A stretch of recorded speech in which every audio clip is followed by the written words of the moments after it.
What's up, guys, and welcome back to my channel. Joshua Van defeated Alexandre Pantoja via TKO just 26 seconds into the first round after a freak injury brought the fight to an abrupt and shocking end. Pantoja threw a head kick, Van caught it, and as Pantoja tried to brace himself on the way down, his arm appeared to snap. At the moment, it's still unclear whether he suffered a dislocated elbow or a fractured arm, but the visuals were enough to make the entire arena fall silent. With this win, the 24-year-old Van becomes the first fighter born in the 2000s to win a UFC title and the second youngest champion in company history, behind Jon Jones. He also breaks Henry Cejudo's record for the fastest flyweight title fight finish. Pantoja later posted on Instagram saying, "I've been through worse. I'll come back even stronger. Thank you for the messages." Dana White reacted simply with "new," acknowledging the arrival of a new champion. Ariel Helwani wrote, "Holy smokes, Pantoja's arm breaks as he lands in the first few seconds, and the fight is off. Josh Van is the new champ.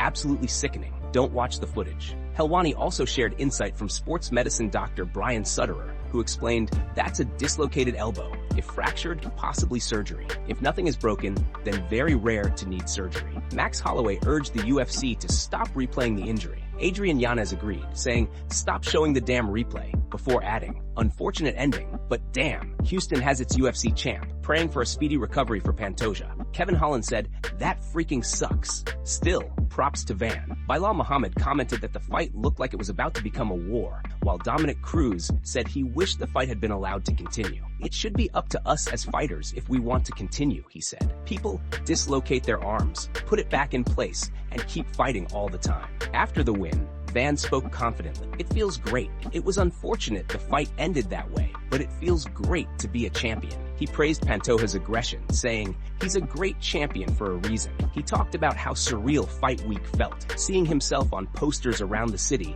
and enjoying every moment. He said he didn't even think about the fight until he was in the locker room warming up, but once his walkout song hit, everything else faded. Van also said he believes Pantoja deserves a rematch because of his greatness, but he wants to stay active. "Whatever the UFC wants, I'm ready." He ended by saying he wished the fight had lasted longer, so the moment could feel different, but at the end of the day, it is what it is.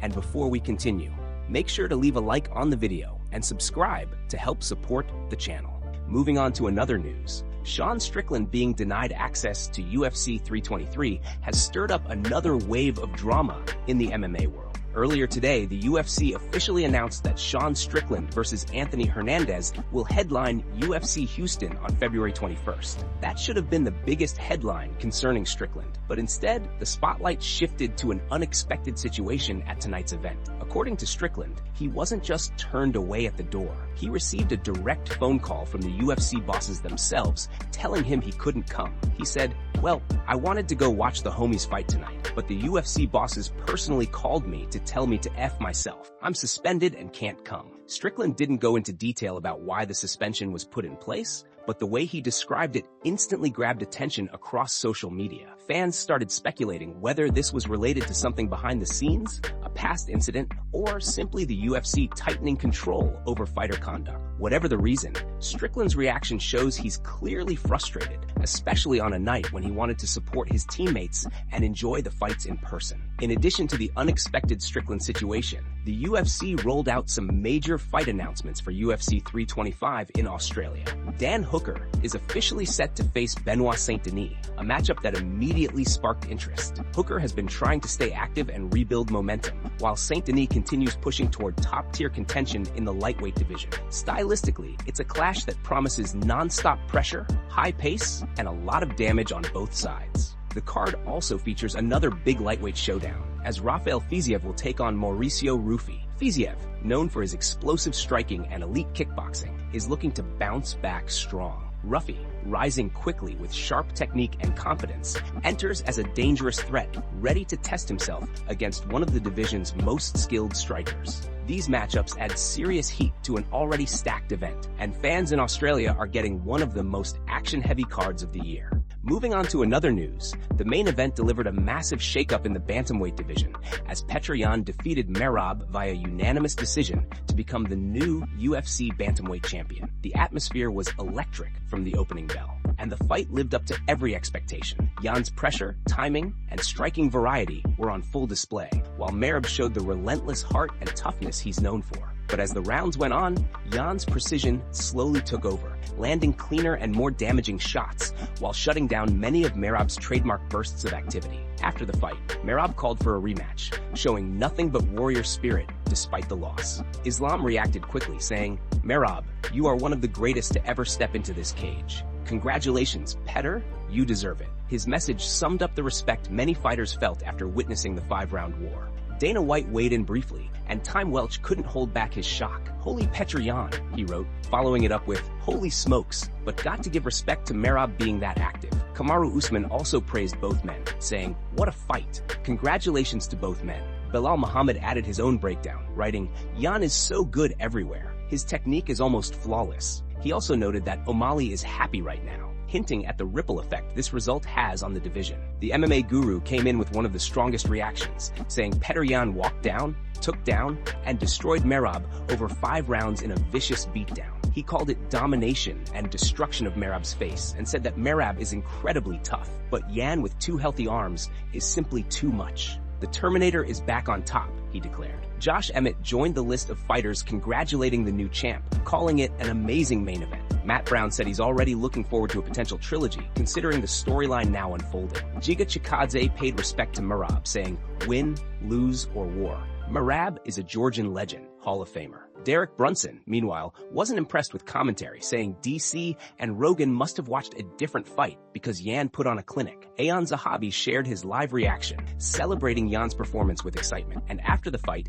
Yan grabbed the mic and said he was incredibly happy to stand there with the championship belt, thanking all the fans for their support. Meanwhile, a fighter backstage shouted, "Petr, congratulations, but I still want to come fight you. 2026. It's me and you, baby," setting up future anticipation. Moving on to another news, Conor has officially won the lawsuit related to the Miami Heat incident. Back in 2023, he was seen at a Miami Heat basketball game where he was brought out to the center of the court during halftime for a skit involving the team mascot. Instead of a light, playful punch, Conor accidentally struck the mascot harder than intended, creating a viral moment. Later that night, he was seen interacting with a woman and briefly going to a bathroom area with her. She later claimed that Conor had committed an act against her during that moment. She filed a lawsuit over the incident, but now it has been confirmed that the lawsuit has been dropped. According to Conor's lawyer, Barbara Janes, the woman, whose identity remained hidden, cycled through 3 different attorneys while pursuing the case. Janes stated that the story was fabricated,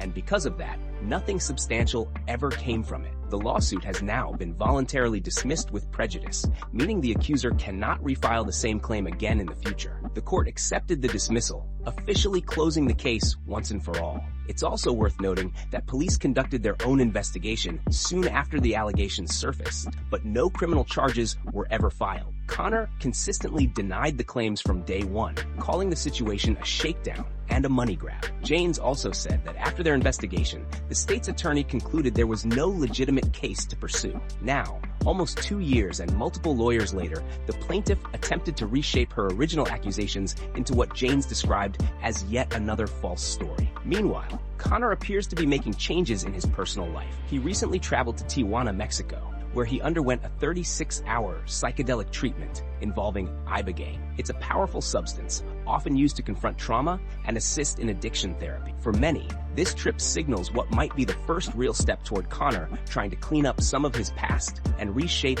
who he wants to become. Whether he sticks to this new path is something only time can reveal. As we stay on the topic of Conor, he was also recently filmed in his pub discussing the possibility of a future fight with Islam. He said the White House is on, explaining that his team is simply waiting for full confirmation. He expects that around February, the promotion will reach out so they can begin proper contract negotiations and matchmaking. He added that he's been staying ready in the gym, training twice a day, and keeping himself sharp. When asked whether Islam motivates him more than previous champions because of their history, Conor said he's always self-motivated and absolutely wants a crack at that lightweight belt. He praised Islam's courage for moving up, called it a good southpaw versus southpaw matchup, and said he's ready to get back into the mix. Moving on to another news. Peyton Talbott defeated Henry Cejudo via unanimous decision, delivering a composed and disciplined performance throughout the fight. Peyton secured multiple takedowns on Henry, controlling key moments and showing clear improvements in his wrestling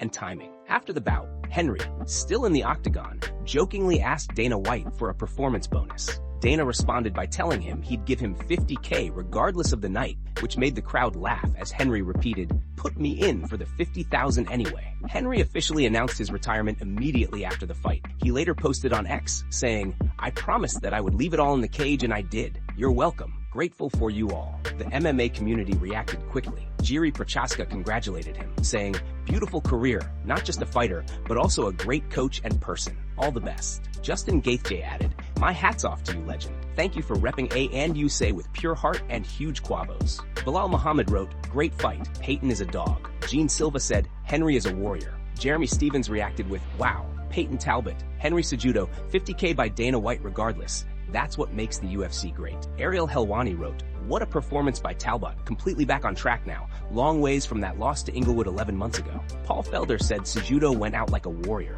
while Talbott looked incredible. Kenny Florian added that Talbott fought a hell of a fight, and Cejudo once again proved his toughness. Even MMA Roasted jumped in with a joke saying, "Henry Cejudo just announced he's coming out of retirement." After the fight, Peyton spoke about what the moment meant to him. He said he felt excited and happy, though there was a bittersweet feeling watching the end of Henry's legendary career. He explained that seeing Henry retire was like looking in a mirror, a reminder that every fighter eventually reaches that point. Peyton said he spent the entire fight observing Henry closely, staying present, studying his movements, and learning as much as possible. He mentioned that he never stops analyzing, joking that he can't turn his glasses off. He even acknowledged that some of the techniques he used, including one of the takedowns, came from studying Henry's style. He said Henry even laughed when Peyton told him that inside the cage. Peyton also talked about his strategy going into the later rounds. He knew Henry was a powerful puncher who would start looking for a single big shot once fatigue set in.